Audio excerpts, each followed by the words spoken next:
Going to be speaking with Krista Everage this morning. Krista and her husband John are the principals of, and she'll be joining us shortly as soon as she signs on.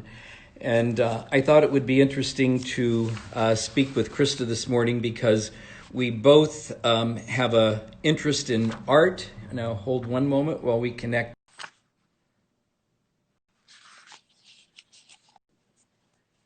All right, here we go. Hello, Krista. Good morning, Mark. How are you? I'm great today. How about you? Wonderful. So you're joining us from Santa Monica.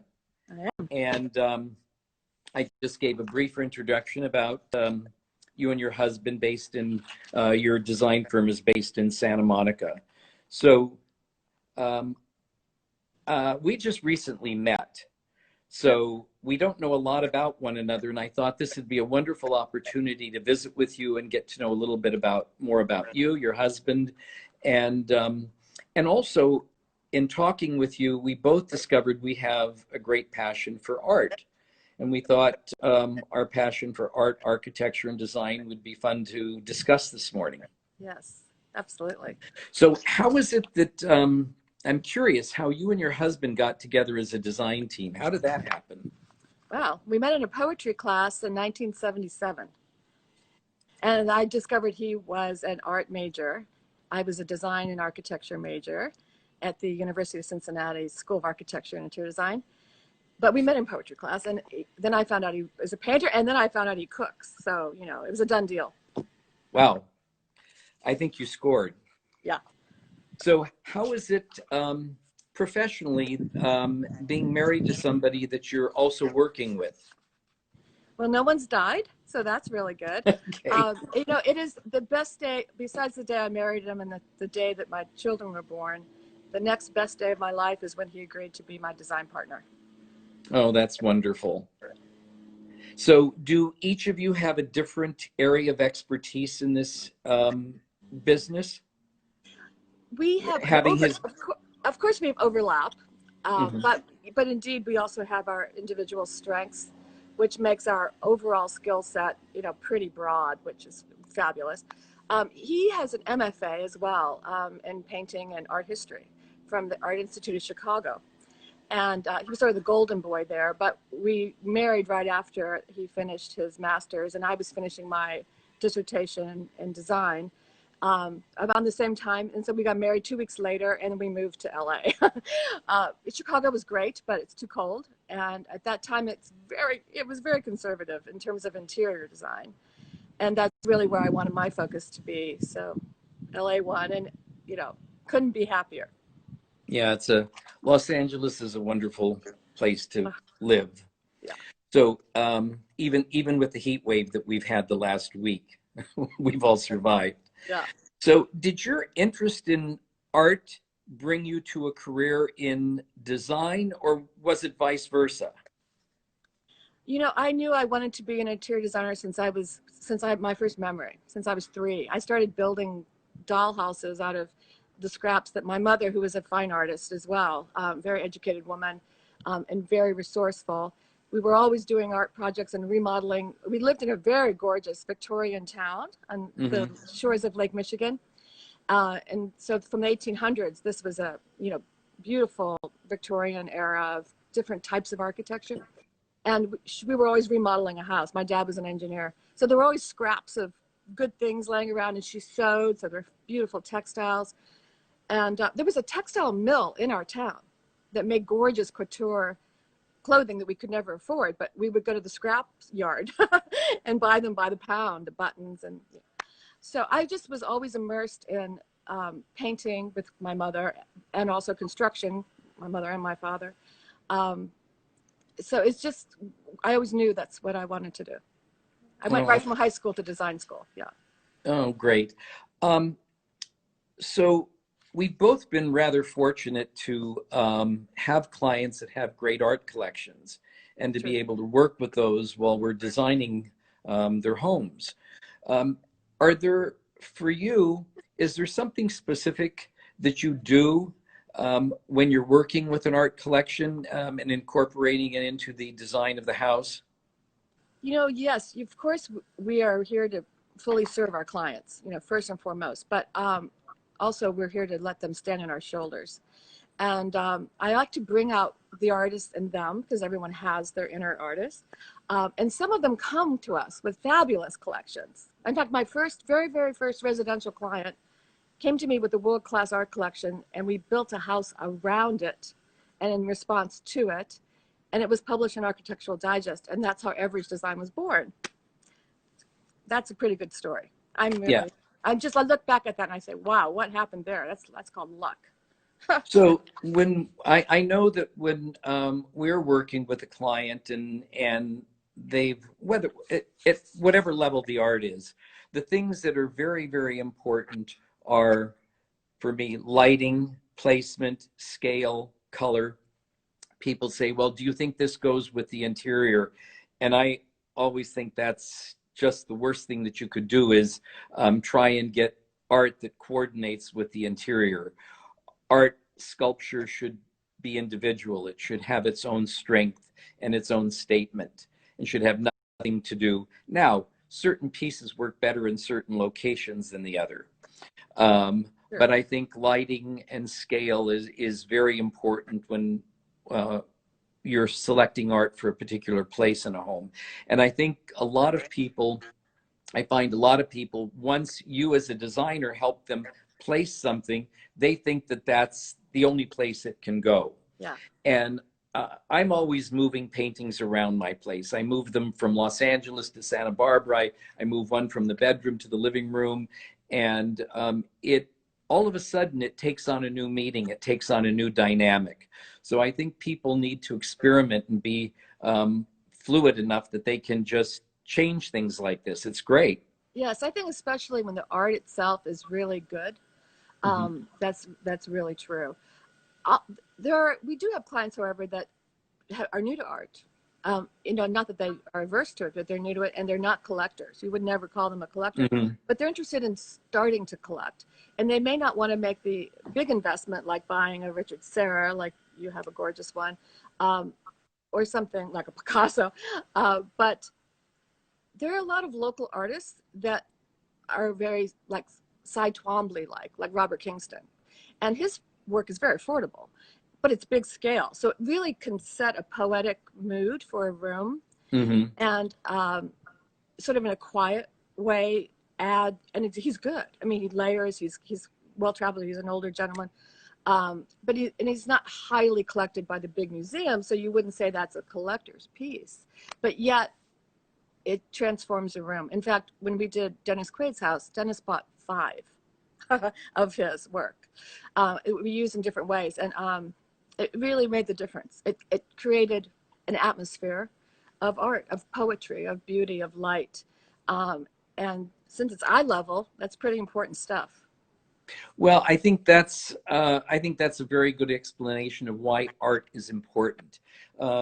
Yeah. It's, as you said, it's not important to everybody. For me, I'd rather have one great painting in a room and a really comfortable piece of furniture, and I'd be happy as a clam with that. I love beauty. I love things that move me, that inspire me, that spur my imagination. And that's what I find that art does for me. But I understand it's not for everybody. I recently completed a project that I worked on for about 5 years. And it was really a great project in that we exposed the client to all different periods of furniture, styles, and so forth.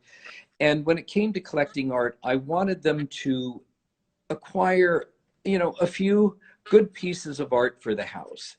And up to that point, they had just gone out and bought things out of a store and then just to fill a wall. And they bought one rather really spectacular piece of art, which we put in the entry. But the rest of the house, it just wasn't a priority for them. Their interest in investing money was elsewhere.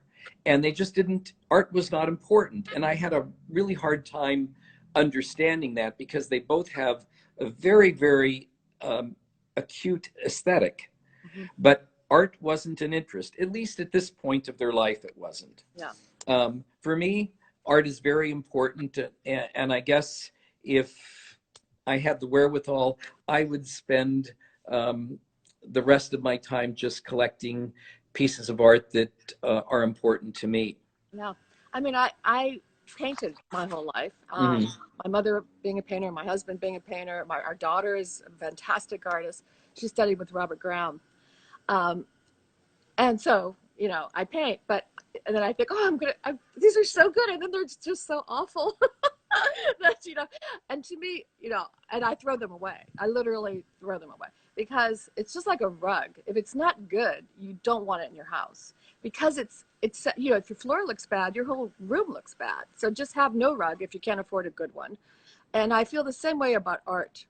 Like if it's bad art, just don't have it because it's going to detract from everything else that hopefully we as designers have created. The scale, the layering, the lighting, the comfort, the indoor outdoor flow, all those things. But Well, yet how do you when it's in front of you is a bad piece of art, you don't want it. So Well, what you might think is a bad piece of art, the client may think is absolutely wonderful. So it is sort of relative. You ask 10 well, people what they think of a painting or a piece of sculpture, you're going to get 10 distinctly different answers. yeah, you are. But when someone goes And to Hawaii and buys dolphin art, it's just bad. okay, well, I tend to agree with you, but the people that probably buy that art think it's absolutely wonderful. So They probably do, and no offense, but they're just not our client, and they're somebody else's wonderful client, and that's okay. So if you were going to put a collection together for yourself, what type of art would you collect and why? Well, I love so much, of a variety of things in life, and in art especially.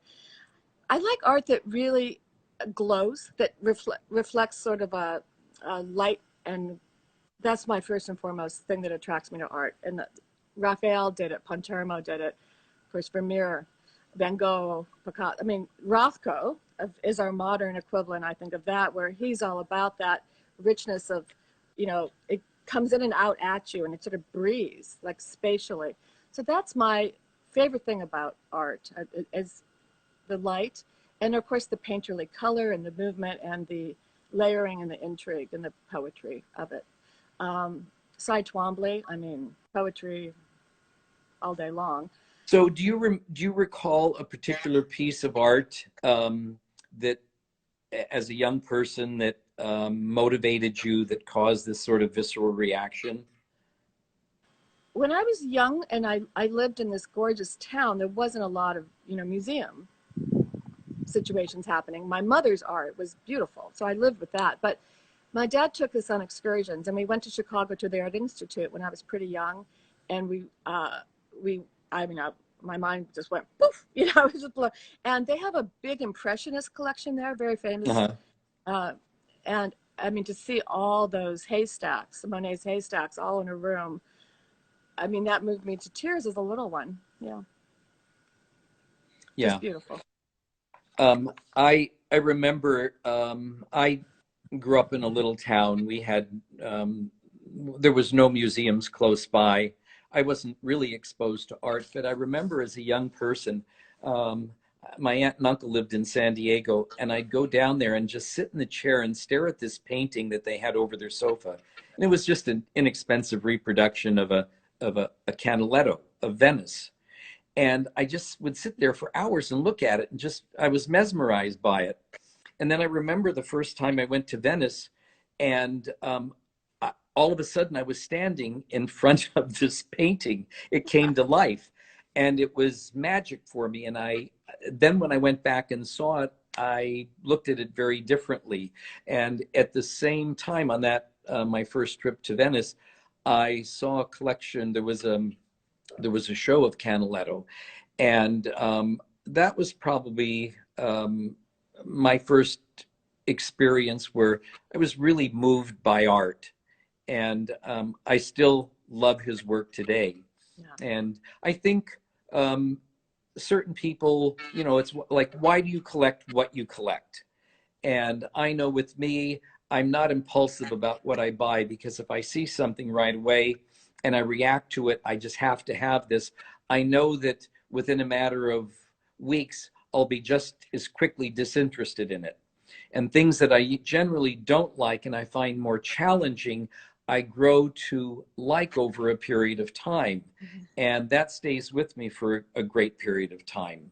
Yes. And so it's, studying and looking at art is very important. And to have somebody who has an educated eye to help you with that is also important, because they will help you understand what the artist is trying to convey, the feeling, the medium, how this is done. So, and all of that plays into, I think, how we perceive art or sculpture. Right. That's true. That's true. And as you say, also, though, it's very individualized. So, there could be a great work, critically great, and you love it, and your client loves it, or you don't really like it, but your client really does. Good. That's really good because it's speaking Right. to them.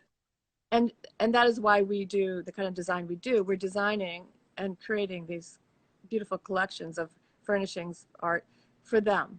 Yeah, And you have to divorce Mhm. yourself from it and be objective, because Right. I'm never going to like every piece of art that every client is interested in. Yeah.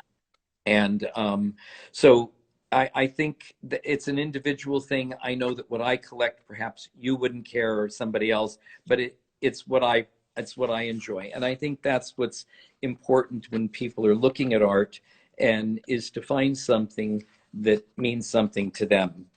So, um, you know, we talked a little bit ago, a few days ago, about museums. Mm. And I know that, you and I love travel, we love museums, we love art. So when you're traveling, do you make a point of visiting museums? Oh, the travel totally rotates around the museums we're going to visit. I do a Uh-huh. ton of research before I, ever get on that airplane. Absolutely. John and I, that's one thing great about being married to your design partner. You have shared interests. So travel, is just an inherent adventure and an extension of what you do as a designer too. And the kids grew up, we have two daughters that work with us, and they grew up, doing that. I remember when we took Eva, the little one, um, to the Uffizi in Florence and the Pitti Palace. And we'd been there before with the older daughter when she was a baby, and she grew to be an artist. So I didn't have to worry about her. She got there and she's sketching and drawing, and, she's doing her thing. She's probably in middle school. But the little one, small. That's Uffizi's one of my favorites. So we got a volume, a very thick volume of all the artworks in the Uffizi. And months before, every night we'd read a little bit and we would tag her favorites. I said, which one do you like and why? And we would talk. And so it was sort of an art education. But, it's just print on paper. But we made photocopies and I bound it. And when she got there to the Uffizi, she ran around like a treasure hunt to find all her favorites. And it was really, she ended up being an art history major at NYU. How wonderful. Yeah. So, I know that you mentioned to me the other day that you have favorite museums. And if you had to select one or two of your favorite museums, wherever, what would be your two favorite choices and why? Well, that's really tough. Just It's two. a tough one, yeah. Well, we said the Uffizi, then we'll run to Paris and we'll do the Rodin and the Picasso museums, but we can't leave out Musée d'Orsay. And then let's go to Boston and do Isabel Gardner Museum, the Venetian Okay. Palazzo, and in New York, the Met, the Egyptian wing, and the Sculpture Garden, of course. And across the street, the New Gallery, the German Expressionism, where the Klimts live, Hmm. and Viennese Secessionism art. That whole experience is so poetic. Hmm. And then coming to Los Angeles, of course, we have both the Gettys, which, lucky us, and the new Hauser Wirth Right. downtown, which again was a bakery. And now it's this fabulous place to meander and see beautiful artworks that are forever changing. I really love the Hauser Wirth. Yeah, it's What an about you? exciting space. What do Well, you? I guess I like all the ones you've mentioned. The Isabel Gardner Museum, I was there about a year ago and had visited a couple times previous years. It's spectacular. Yeah. I guess one of my favorite museums, and I've mentioned this before, is the Canova Gypsoteca in Pisano, which is north of Venice. Yes. And it's in the little town of Pisano, and it's a collection of Canova's great works. It's the maquettes. And not only is the collection incredible, the building is incredible, and the way the art is displayed. And it's a classical building. And then there was an addition done by the great Italian architect Carlo Scarpa. So besides the collection, the architecture is inspiring, and then there's a garden. And Hey, you got it all. Yeah. that's one of the reasons I love the Getty, both the Gettys, the Getty Villa and the Getty Center, is because the buildings are built around gardens. And I find that when I go to a museum, I'm good for about an hour and a half, 2 hours max, and I just become so saturated, I can't take anymore. So I can only absorb so much. So being able to look at art, look at furniture, whatever is in the collection, and then go outside, get a breath of fresh air, being nurtured by nature, and then going back again is a very special way to display art. Yes. So, one of the things that I'd like to bring up is museums in Los Angeles. And, I think a lot of people think of Los Angeles as sort of a cultural wasteland. And, I think people initially think of Los Angeles as Disneyland and the home of Universal Studios in Hollywood, and that's pretty much it. And in fact, we have a wealth of art and culture here right in Los Angeles. And, we have the Getty Villa, which is one of my favorite museums anywhere in the world. Going there is an extraordinary experience. I can spend most of the day there just wandering, looking at the collection, the architecture, the gardens, just everything. We have the Getty Center. We have the Norton Simon Museum.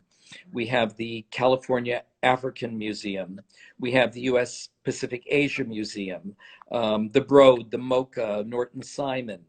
And we have the Latino Museum of Art and Culture. So there's a wealth of art in the city. And these are places that, especially right now when we're being quarantined, that people can go online and they can see the collections online. And hopefully that'll interest them enough that when things open up, they can go into the museums and visit and explore these treasures that we have here in Los Angeles.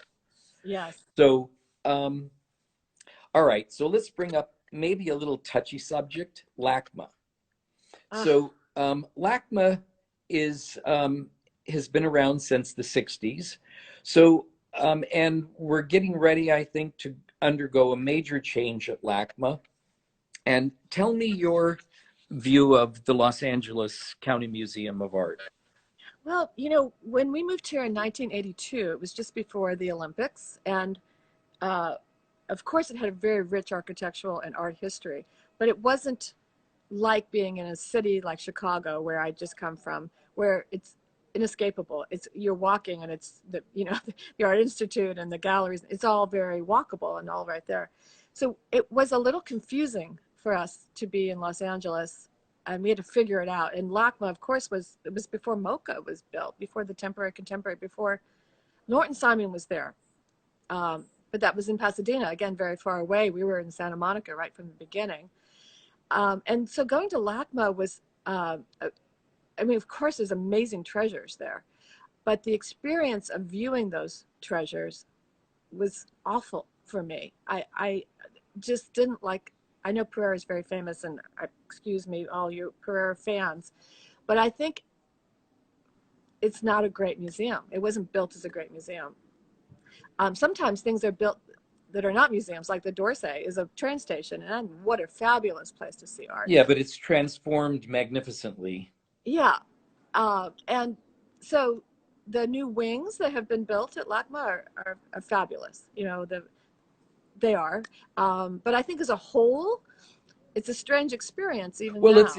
It's very somebody a dear friend of mine from San Francisco said it's very much representative of LA. It's a hodgepodge of everything.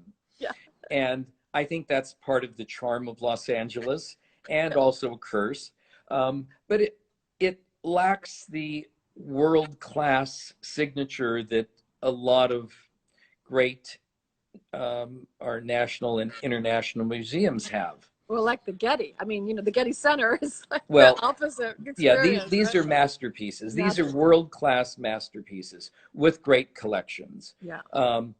But I agree with you. I think it's lacking.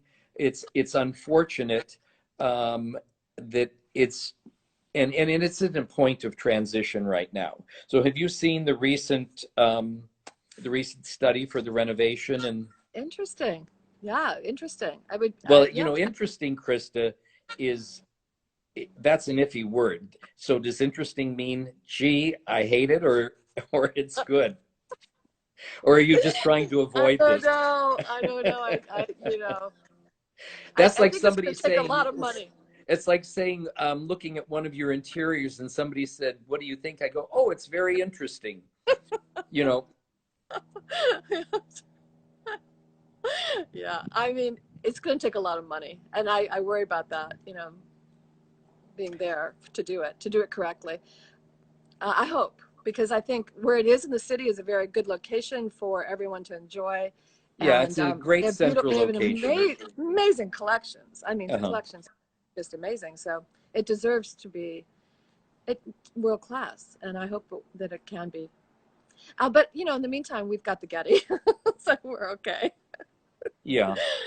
Yeah. It's always interesting to me when I have guests and people visiting town, they have certain things they want to see in LA, and museums aren't usually on the list for them. So one of the things I try and do is tell them that my favorite museum in the city, hands down, is the Getty Villa, because Really. I'm passionate about Italian architecture, Roman architecture. The collection in there, if I could collect, this is exactly what I would collect. So and I love the gardens. They've been recreated as accurately as possible from the original Pompeian gardens, and the setting is spectacular. So, but I always try and get them to visit something, whether it's Mocha downtown, even if it's just to go down to the Music Center, see the Walt Disney Music Hall, have a quick visit at Mocha. We've got the Hammer Museum in Westwood. It's Oh, centrally located. I mean, there are just so many. We can't possibly mention them all. right. But Yeah, um, there's been some great shows at the Hammer. The building is okay. mhm. It doesn't have quite that. For me, the art experience is so holistic. Like you're moving through beautiful space, beautiful light. You're experiencing gardens, hopefully, as part of it too, and it really enhances the art. It's because it's refreshing you it's keeping you grounded and elevated at the same time, and it lets you really focus on the beauty of the art. So those two environments, the macro and the micro, working hand in hand, is what sets a great museum apart from a good museum. Mhm. And the same when my friends come or clients from out of town, the first thing I do, if there's nothing else, I only have one day, I take them to Malibu, to the Getty Villa, and to the Adamson House, which is like a museum in its own right, because it's an homage Right. to great tile work and color, and of course it's on the beach. So and then the second thing is I take them to the Getty Villa, or to the Getty Center, and I walk them through the upper painting galleries, because those galleries are like an art history, the history of art Yes. in a walk. And you go Right. from inside to outside, and the views of Bel Air, and then back to inside. And oh, it's breathtaking. Every time I do it, I learn something new, and I never tire of it. And then you go down to the great gardens, the beautiful garden itself, and Okay. it's So just let's a little aside.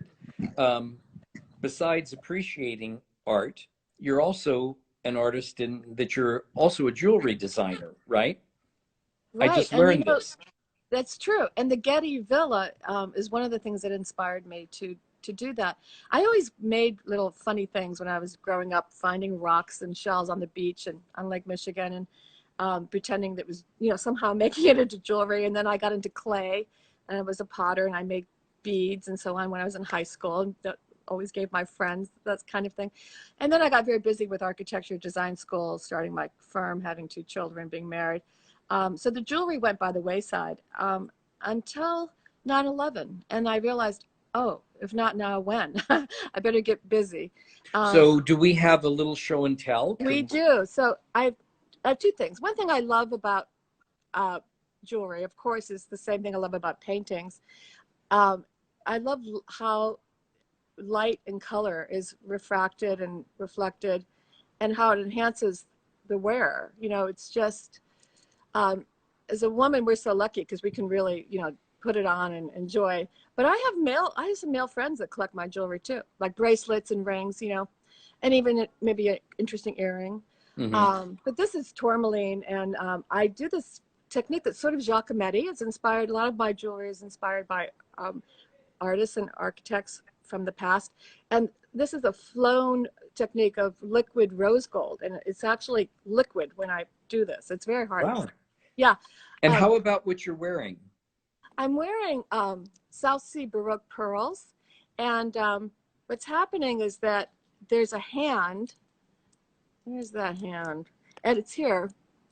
I'm going to get a little bit close. There you go. See that little hand? That's Athena. That's Athena. And that's from the Getty Villa, because when I saw the statues, there weren't any hands. Like, where'd the hands and feet go?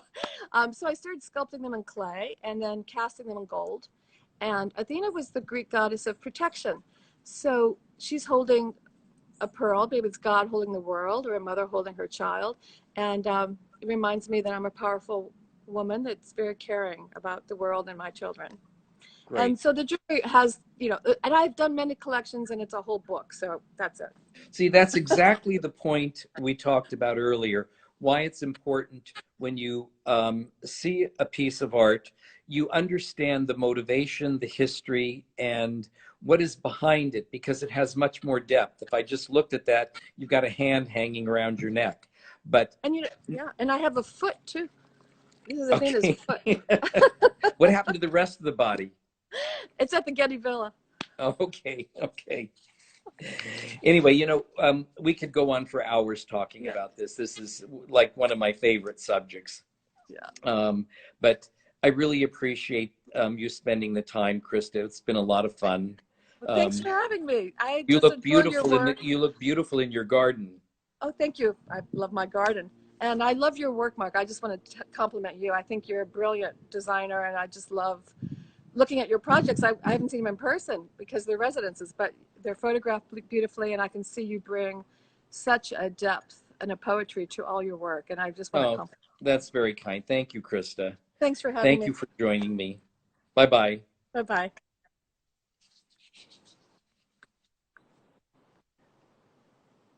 How do I turn you off? Okay. Oh, I can't turn you off. Did I get you? Leave. There we go. There it goes. Okay. Thank you, everybody, for watching. I hope